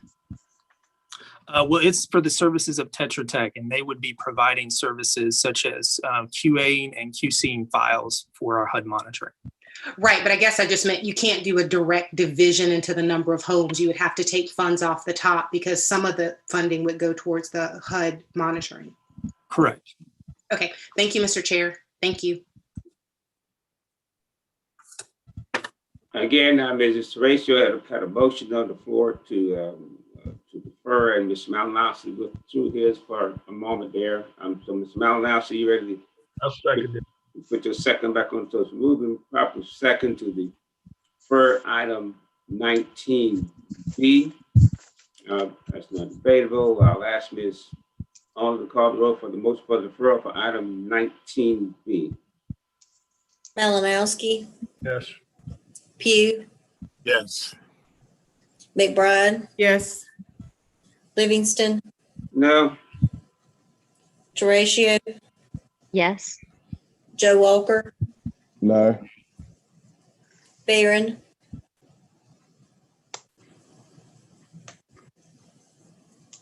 Overture Walker, Mackey, No. English, No. Newton. No. Aaron is a no. Motion fails. Okay. Motion failed. Is there a motion for another motion for item 19B? Move to approve. Motion for approval. And proper second. Discussion. Yeah, Mr. Boyer, when you say service delivery for Tetra Tech, could you explain? I'm sorry, Mr. Chair, you didn't recognize me. You recognize. Could you explain exactly what you mean? Yes, ma'am. All of those activities, those project service, project delivery activities are included on pages 157 through 158. What does that mean, that we pay them to bill, or what is the service delivery? I'm trying to find out what are we giving Tetra Tech the funds for? Yes, so they conduct our tier 1 and tier 2 environmental reviews. They conduct our lead-based paint testing as well as clearance tests. They're providing case management services, and they are also determining eligibility for relocation assistance as well as our inspections of the performance of the contractors. So they don't do direct delivery. They do technical assistance. They don't actually do any of the building and all that. We pay somebody else to do all of that. The actual construction, we pay other contractors to do the actual construction of the homes. Yeah, that's what I wanted to make clear, that this money is not for actual construction. This is more or less technical assistance and consultation services that are being provided. So there's a big difference, and then we pay these other companies to actually go in there and do the work. Is that not so? And I'm assuming that Tetra Tech has a number of staff working on different projects, because they're working on several other areas that the council is involved with projects. So this is totally separate from the other projects. Is that correct? It is. HUD does consider this work to be project delivery work. It's why I stated it that way, because these services can be billed to a property. They're not considered administrative or planning related funds under the grant.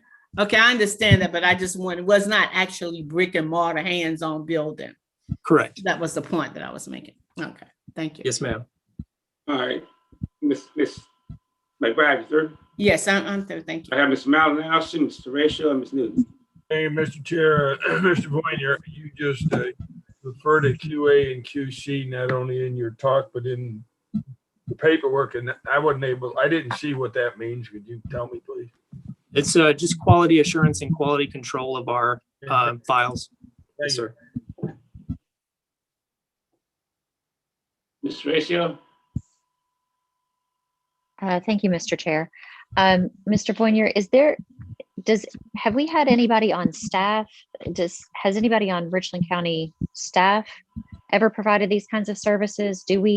Is this something that the county has or has had or does have the ability to do itself? No, ma'am, we don't have the expertise to do this type of work. I will say we have inspectors that inspect to code, but they're not doing construction inspection. In other words, these inspectors are going to make sure that they have performed the duties in accordance with the scope of work. Our inspectors do not cover that type of activity. Okay, so essentially we're paying up to $50,000 a house for construction inspection. No, ma'am. That's one of the services and activities, but there are several more, as I stated, that were listed on pages 157 to 158 in terms of all of the services that they're providing us.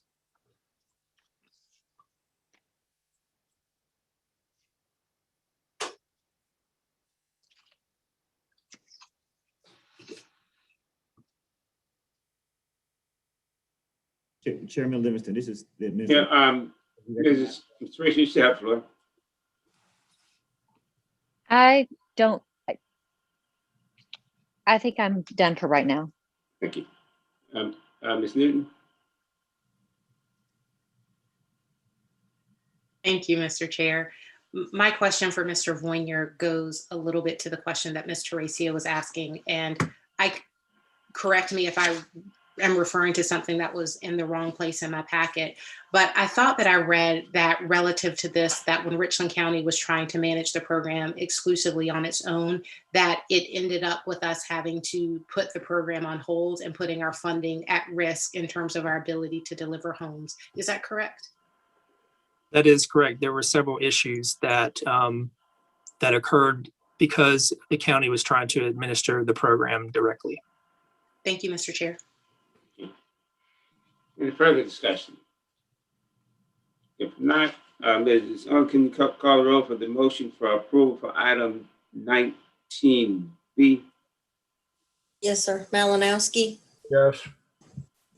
Pugh, No. McBride, Yes. Livingston, Yes. Horatio, No. Joe Walker, Yes. Barron, Yes. Overture Walker, Yes. Mackey, Yes. English,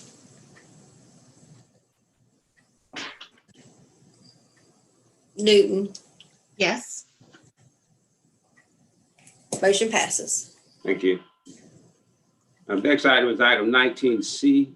Mr. Chair, I would ask for reconsideration of that item. Chair, Move to can motion reconsider. reconsideration, so we can move forward. Is there Move to reconsider. move for reconsideration? Is there a second? Second. Second. Moving proper second for reconsideration. Mrs. Owen, can you call the roll for the motion for reconsideration? Malinowski, No. Pugh, Yes. McBride, Yes. Reconsideration, is this right? Okay. Yeah, I still say yes. Livingston, No? Horatio, Yes. Joe Walker, No. Barron, Yes. Overture Walker, No. Mackey, No. English, No.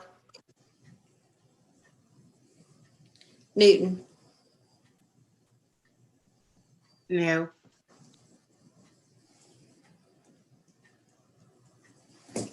Motion fails. Okay, now that move us to item 19C, and that's an executive session item. That brings us to 19D, emergency assistant programs. Mr. Brown, you have that?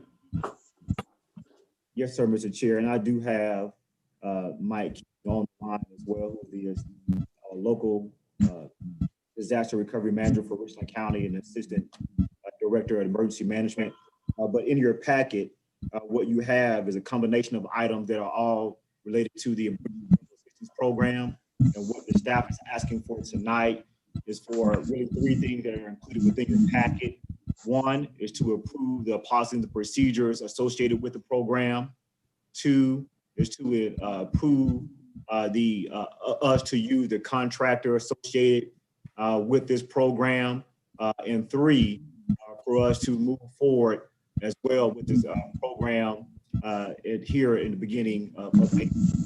So all those things are listed within the packet, and mostly you can find them within the presentation. There are items in there that say are recommended for approval.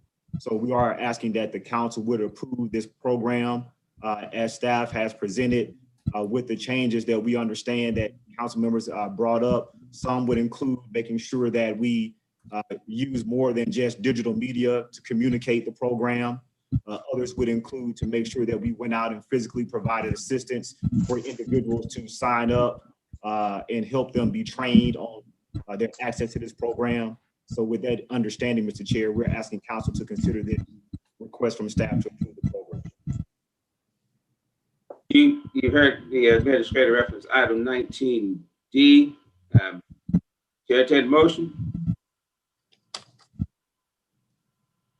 So move. Move for approval item 19D. Is there a second? Second. It's moving properly second. Discussion. Mr. Chair. Is that Ms. McBride? Yes, sir. You recognize? Mr. Chair, I sent a lot of comments in and I think others also. So Mr. Brown, those comments that I submitted, I see that some have been included in the package. Others, one or two have not. One of the areas that I did not see was the check and balance when there's an appeal process. And that I had mentioned that to you because the same people that are reviewing the SAP committee or whatever, that same committee, the same people on that committee also does the appeal. And I just wanted to make sure that there were additional people or another committee added for that appeal process because there's not a check and balance with it. So with some of the procedures, there need to be some revisions, I think, but I don't want that to hold up the whole process. Yes, ma'am. And as we talked about, I recognize that there were the same people for the appeals process as there was for the submission process. And that's something that we can work with. And I don't believe that there will be an issue to have different people as a part of the appeals process than there are people who are reviewing the documents for their initial submission. Okay, and then on the demographic data, I see that has already been addressed and that those reports will be made back to council as well as our coronavirus committee. So thank you. Yes, ma'am. Ms. Barron? Thank you, Mr. Chair. And Mr. Brown, I thank you and the staff for addressing these questions that we put forth. I do want to, you alluded to it in your comments, but I would like for you to speak a little bit more to the point of the I think it's titled in the document, the publicity and media plan. I have concerns about that, as there has been somewhat a common theme tonight during our meeting, even as to information being disseminated to the fullest. And so I am concerned what this plan looks like, or if we even know at this point. Yes, ma'am. And actually, I should have the two parties on this line right now with us who are going to be partners to that. One is Government Community Services, who does targeted information to communities related to this initiative. So that's Director Keeper will join us tonight. And then Ms. Beverly Harris is the PIO so that they can speak to that. But I will tell you, in part of this conversation was, how do we go out and address this to the community? And part of that information is a combination of ways, including more than just the internet. So Ms. Harris and Ms. Kiefer, if you're on, I'll let you address Council Member Barron directly. And if you're not, I'll try to fill in where you're not on the call. Good evening, Council. This is Beverly Harris, Public Information Director. I'm not sure if my colleague, Ms. Kiefer, is on the line. If not, I can speak to some of the information that she will be handling as well. As Mr. Brown said, we're looking at doing a multi-pronged approach.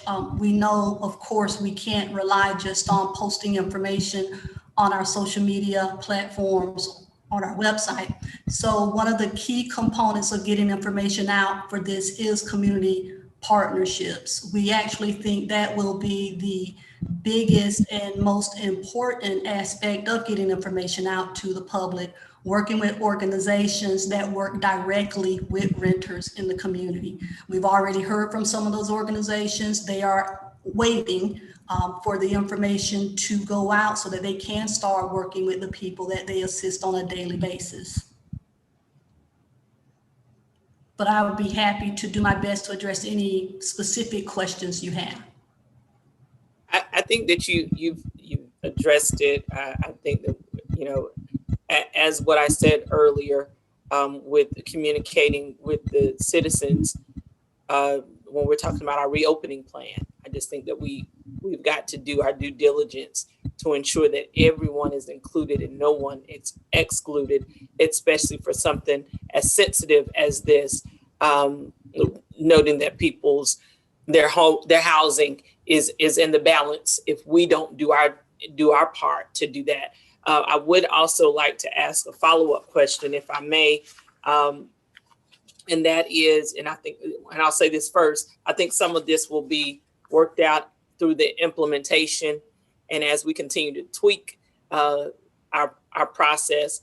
But as it relates to, we have originally had a target date. Are we on point with this target date? And are we, if that is the case, what does implementation look like from this point? Yes, ma'am. I'm going to ask Mike King to address that. Mike King with disaster recovery. Could you address that? Yes, sir. It'd be my pleasure. Good evening, Mr. Chair and council members and Councilwoman Barron. Yeah, we have a very specific plan. Our target date is April 5th. We are on target. If we get approved to move forward with this program for April 5th. Again, we're going to be working hand in hand with Beverly and Chris as far as the public outreach information and utilizing their expertise and their abilities to make sure we get this information out to as many of our residents as we possibly can, try to reach everybody that we can. And there's several steps once this gets approved that we're going to be immediately implementing, including putting together a final project work plan. Again, that's going to be a very dynamic plan. It has to be very flexible. As of today, we got additional guidance from the Treasury, U.S. Treasury Department, which is facilitating this program. So we want to make sure we're in compliance with all the Treasury requirements and directions as they come out. And that's going to, again, there's a lot of time pressure on this program. As I think we discussed in our ad hoc committee, if we get the funds expended, 65% of these funds expended by September 30th, we have a great opportunity to get additional funds. Also, looking forward to the American Rescue Plan, there's additional opportunities there for additional funds for emergency rental assistance. So we want to have a good plan together, but it has to be flexible and it has to be dynamic and it has to comply. But we're going to finalize the work plan. We're going to make sure we assess our current needs. We're going to make sure the implementation plan, all the SOPs, the standard operating procedures in place. We're going to utilize the application tools. Information technology is very important on this to manage this data and to be able to report the data of what we're doing And as you, and I agree with you 100%, we must ensure absolute due diligence in this matter. So we want to make sure we have good data and we're able to report that data and we're able to track applicants as they come in, that nobody gets lost, no one falls through the cracks. And then, of course, we want to make sure we have all our principles of compliance in place. Again, we have to make sure we're complying with all of the Treasury requirements. And then, of course, at the same time, we're going to be getting the call center up and running with all the software and all the communications.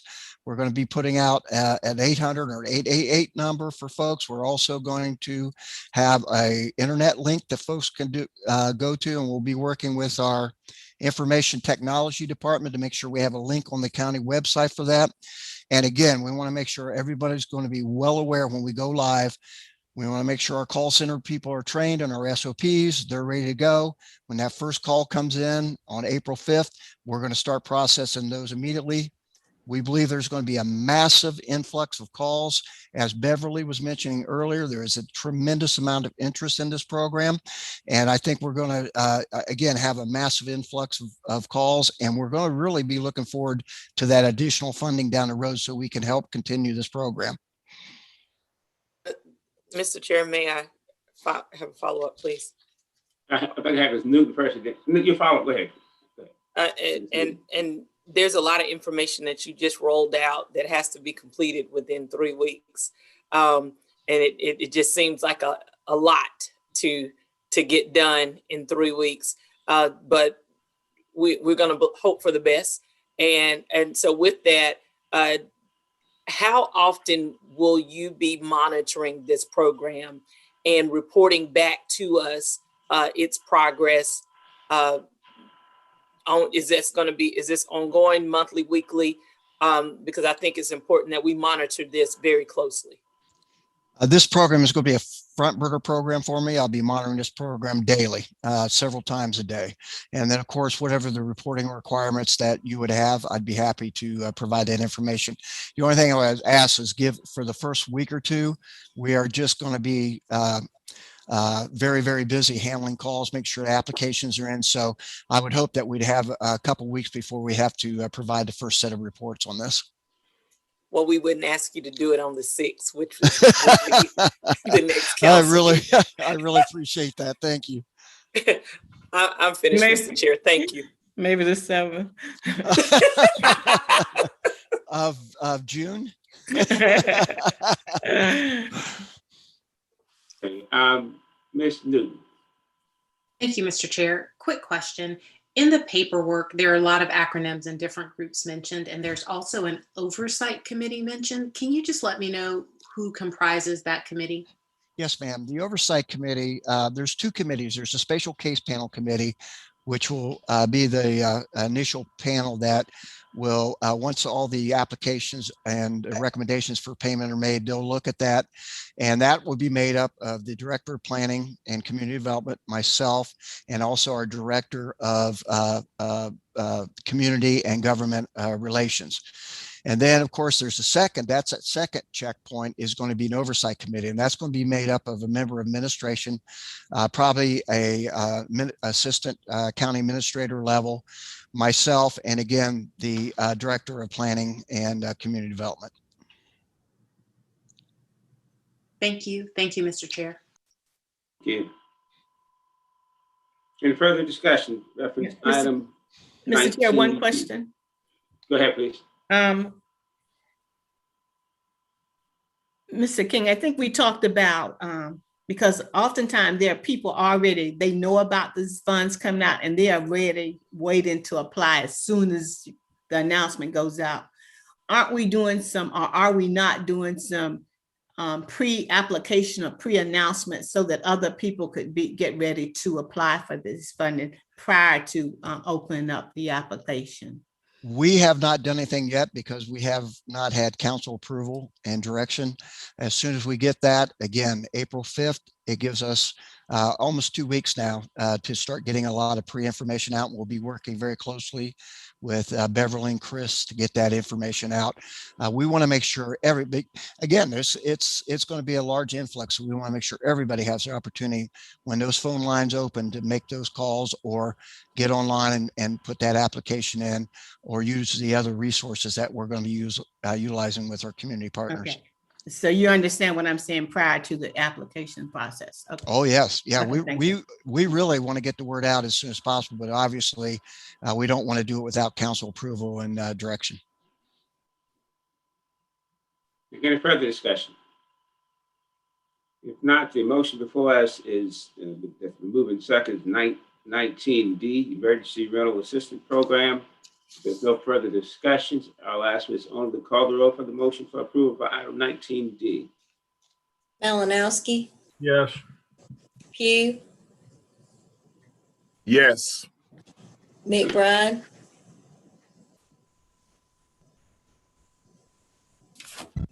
Livingston, Yes. Teratio, Yes. Joe Walker, Yes. Barron, Yes. Overture Walker, Yes. Mackey, Yes. English, Yes. Newton. Yes. Motion passes. McBride, yes. Thank you. May I ask a question? Is this something we need to ask to have reconsidered, Mr. Brown? Mr. Chair, move to reconsider. Motion reconsideration. Is there a second? Moving properly second reconsideration. Ms. Owens, can you call the roll for motion for reconsideration for item 19D? Malinowski, No. Pugh, No. McBride, No. Livingston, No. Teratio, No. Joe Walker, No. Barron, No. Overture Walker, No. Mackey, No. English, No. Newton. No. Motion fails. Thank you. And now bring us to executive session. We have one item 8A, which we will reopen that executive session from our recess. And then I'll entertain a motion for the other executive session items, which is 8B, Hamilton Stormwater Utility Fee, 18A, clerk to council candidates, and 19C, 9/11 call center proposal. Entertain a motion. So move. It's been moved. Second. Proper second. It is only can call the roll for those executive session items. Malinowski, No. Pugh, Yes. McBride, Yes. Livingston, Yes. Teratio, Yes. Joe Walker, No. Barron, Yes. Overture Walker, Yes. Mackey, Yes. English, Yes. Newton. No. Motion passed. Thank you very much. We'll now go to executive session. The first item will be the Coggins. We'll finish up the Coggins Richland County item first. So the ones who are associated with that item is the ones who need to enter the executive session now.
Welcome back to the regular session. We covered 4 items in executive session. One of them was item 8A on our agenda. Let's look. Entertain motion to come out of executive session. So moved. It's been moved. Second. Proper second. Mrs. Only. Ms. Only, are you with us? Yes, sir. It's moving properly second, come out of executive session. Please call the roll. Malinowski, Yes. Pugh,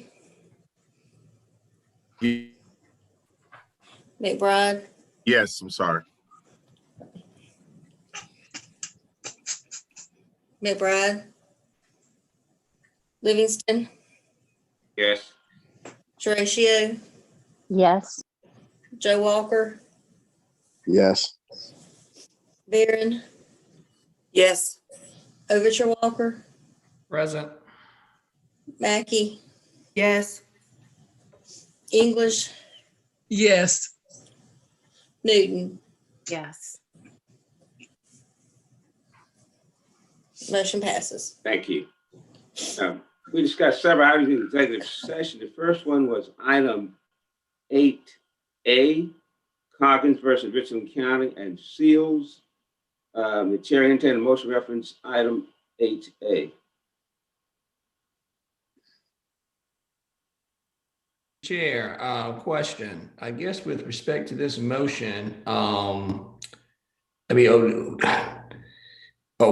we want legal? Are we authorizing legal to actually, I guess, draft some language or what have you with respect to this motion? You remember that legal did draft when we took a break and came back. Right. So chair entertained a motion regarding that particular item. Well, I guess would the appropriate motion be to, I guess, to adopt the language that's been, drafted by legal as was discussed in executive session.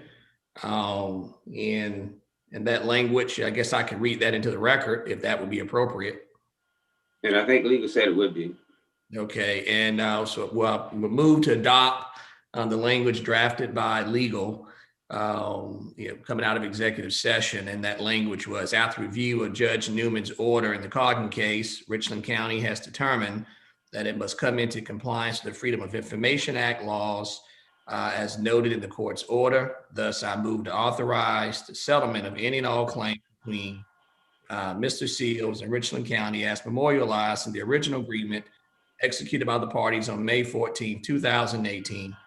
Additionally, the county regrets FOIA errors that occurred in the original vote on the settlement agreement and wishes Mr. Seals well in his future endeavors. You heard the motion. Is there a second? Second. It's moving properly second. In discussion. Mr. Chair, I'm sorry. I had a interruption in my service. Could you please restate the motion for me? I don't have it written with me, but can you restate it, Mr. Walker?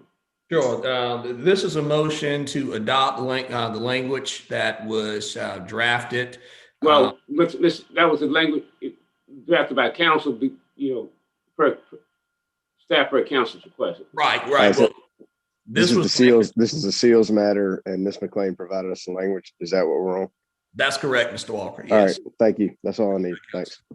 Yeah.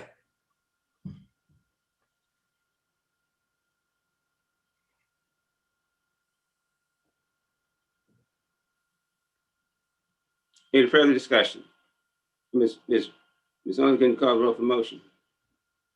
Malinowski, No. Pugh, McBride, Yes. Livingston, Yes. Horatio, Yes. Joe Walker, No. Barron, Yes. Overture Walker, Yes. Mackey, Yes. English, Yes. Newton. No. Motion passes. Thank you. That brings us to item 8B, Hamilton Owens Stormwater Utility LLC. I think Ms. Allison, Rachel, did you handle that one? Yes, thank you, Mr. Chair.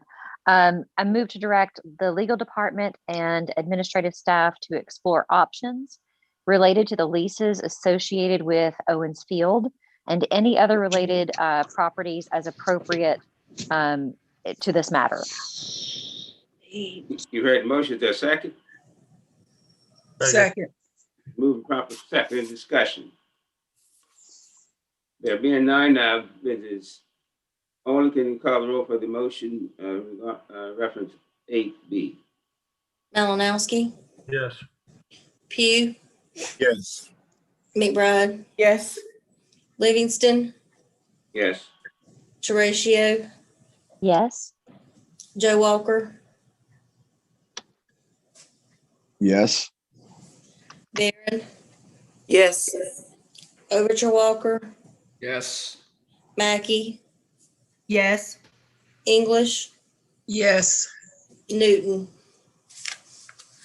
Yes. Motion passes. Thank you.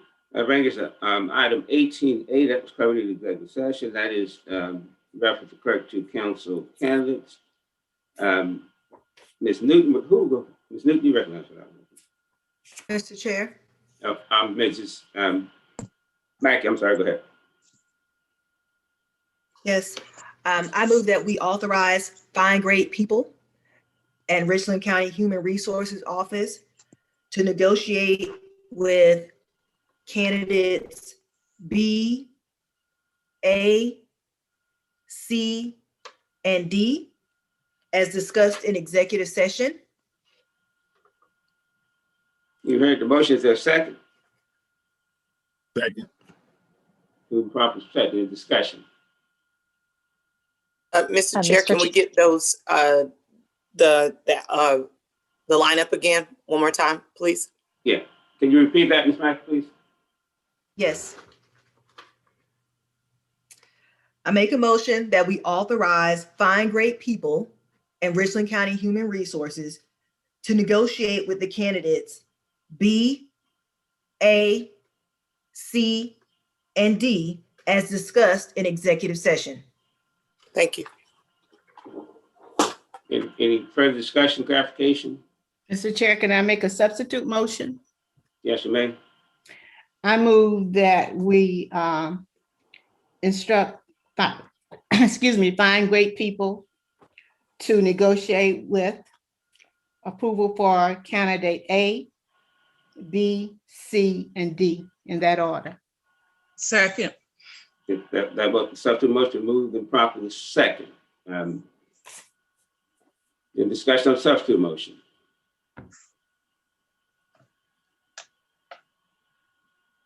If not, Mrs. Owen, can you call the roll for the substitute motion? Yes, sir. Malinowski, Yes. Pugh, Yes. McBride, Yes.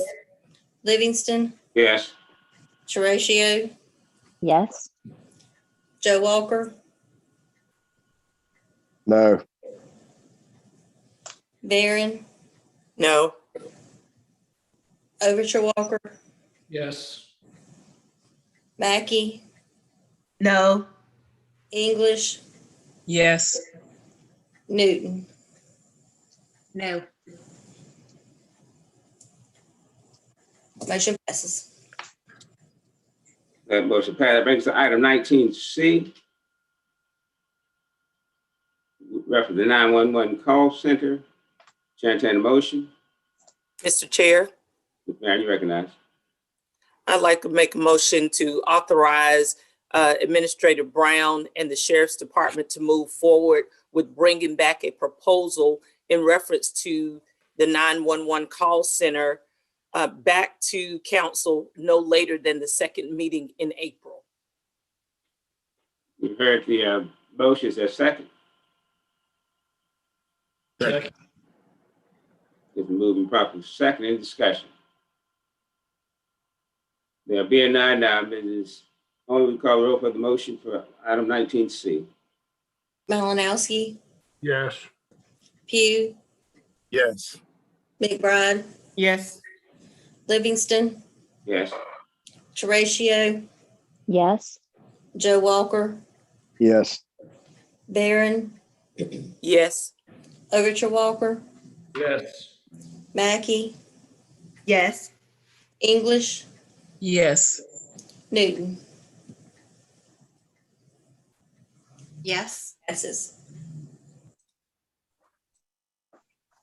That concludes the executive session items. Mr. Livingston, I apologize. Can I interrupt for 1 second? Yes, please. Would it be possible for a motion for reconsideration on the Coggins item? Chair, entertain a motion reconsideration on item 8A. So moved. Is it Second. moved? Is there a second? Second. Moved properly second. Mrs. Only, can you call for the vote on the motion for reconsideration for item 8A? Malinowski, Yes. Pugh, Yes. McBride, No. Livingston, No. Horatio, No.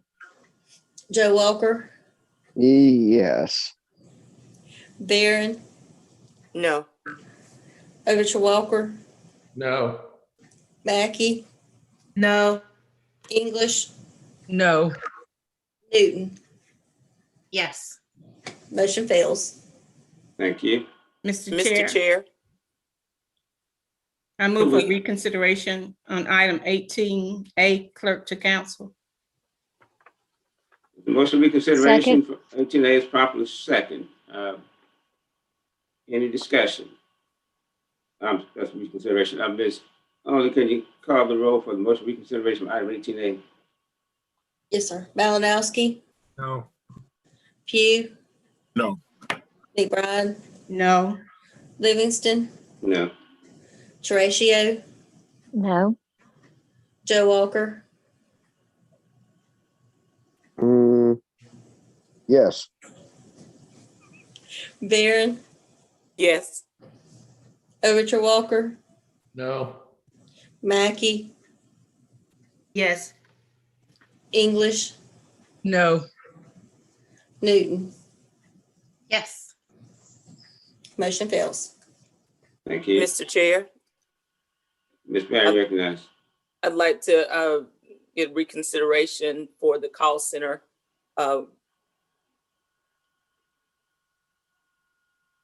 Motion for consideration for item 19C, reference call center. Is there a second? I'll second that. Moving properly second. Mrs. Only, can you call the roll for the motion for reconsideration for item 19C? Malinowski, No. Pugh, No. McBride, Livingston, No. Horatio, No. Joe Walker, No. Barron, No. Overture Walker, No. Mackey, No. English, No. Newton. Motion fails. Is it, Mrs. Only, is there anything for the motion period? No, sir. You said no. Motion to adjourn? Second. Second. It's moving properly second for adjournment. Third. Properly third for adjournment. Let me see, should I ask you to call the roll or not? Ms. Only, you better call that roll. Yeah. Malinowski, Pugh, Yes. McBride, Livingston, Yes. Horatio, Joe Walker, Yes. Yes and yes. I thought I was gonna jump through the screen again. Overture Walker, A resounding yes. Mackey, Yes. English, Yes. Newton. Yes, ma'am. Did you count my vote? I want my vote to go on the record. Yes, ma'am. Yes, and good night. Yes, you did. Meeting's adjourned. Y'all go home. Good night. We can go home, right? Yeah. Good night. Good night.